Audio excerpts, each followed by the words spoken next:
Good morning and welcome to Judging by the Cover. Today we are looking at Donkey Kong Bonanza.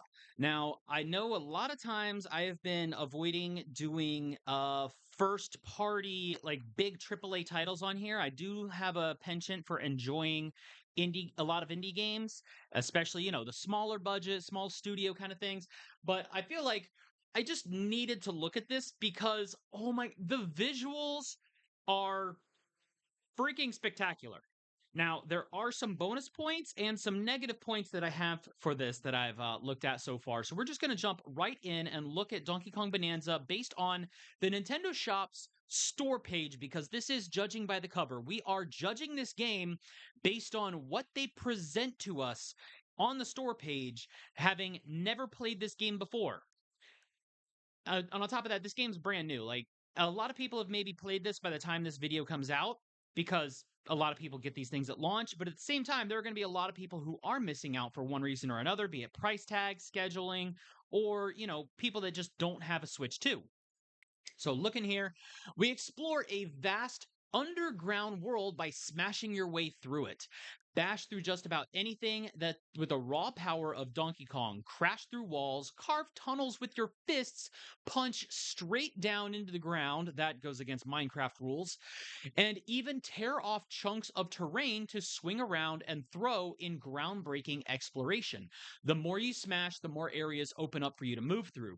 You join DK and his companion Pauline as they delve deep underground and discover that this subterranean world is a lot more than it seems on the surface. Surface because underground.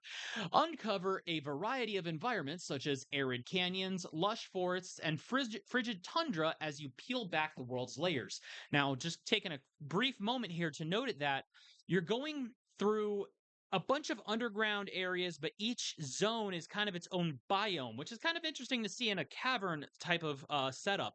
Even though from the trailer, a lot of the areas do look like they have actual skies to them, but we'll see how that looks like in the actual game when it plays out. And even then, it's like just because it looks like a sky, I have seen other games where it is an underground world, but you don't necessarily see the cavern ceiling because of whatever magically shenanigans are going on up there.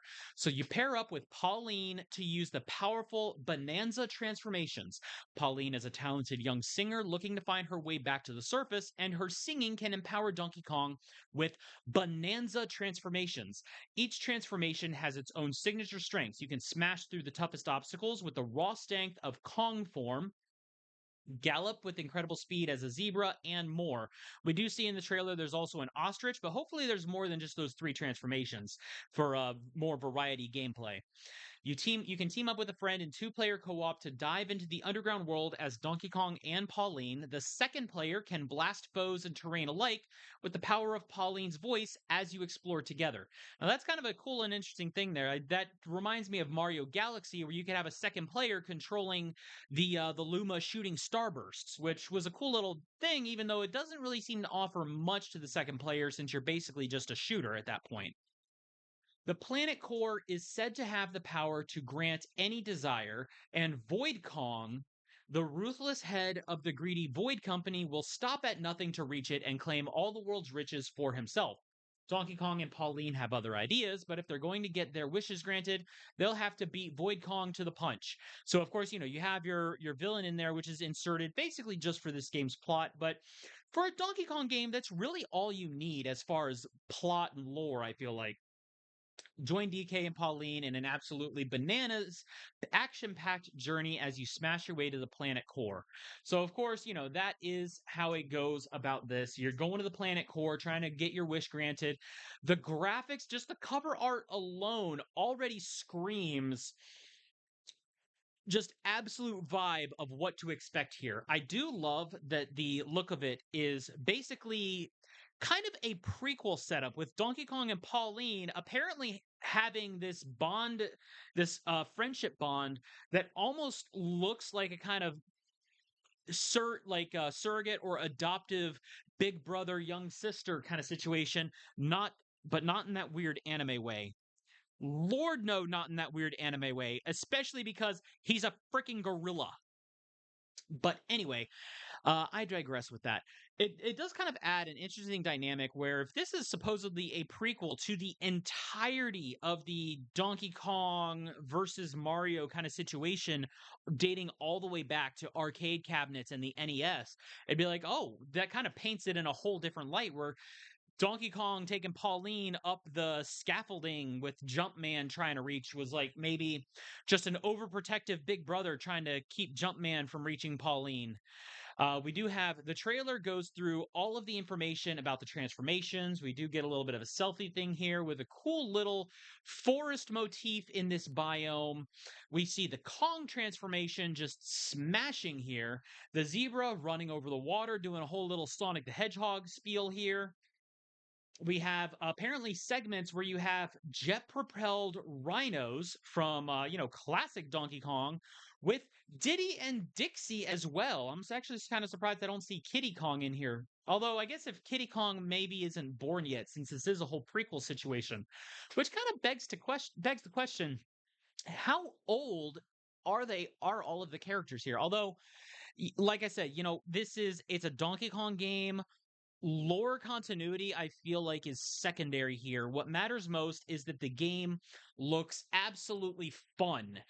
We have this dramatic moment of Pauline falling into a giant tiki totem kind of rock face situation going on here. We have the Void Kongs. Three of them, it looks like, which honestly kind of remind me of Mario Odyssey's rabbits that were basically the boss progression in that one. And I'm wondering if Void Kong is actually the little one. Like he looks like the kind of I mean, he's in the middle too, so he looks kind of central mastermind of the trio here. You have the brain, the muscle, and the token girl. I don't know. But we do have all of that. The trailer does show us a lot of interesting little gameplay moments with smashing things, getting power ups for different abilities. And ultimately, it does look like it follows the build philosophy of Mario Odyssey, but instead of taking Mario Odyssey's angle where, you could basically become any enemy in order to do the level progression or for puzzle solving, this one is more about smashing the terrain and trying to use the terrain in interesting ways to mechanically get through, find secrets, and unlock things. And sometimes smashing things like that is just downright fun in itself. And it looks like they really want to lean into that being the angle here, whether you're smashing and speed running or slowing down to try and explore and dig up hidden treasures, buried treasure situations going on while dealing with these. I did notice some of the boss fights do look a little recycled from other Nintendo games, and that's I'm a little neutral on that. Like I some of the bosses looked like they were pulled straight from Splatoon and Mario Odyssey, which is not necessarily a bad thing because the bosses having the same mechanics or similar designs with Donkey Kong's power set at least allows you to maybe approach it in a different way, even though you're fighting essentially the same boss. But at the same time, it does feel a little recycled, at least from how the trailer was portraying it, even though you're approaching a similar boss in a different way.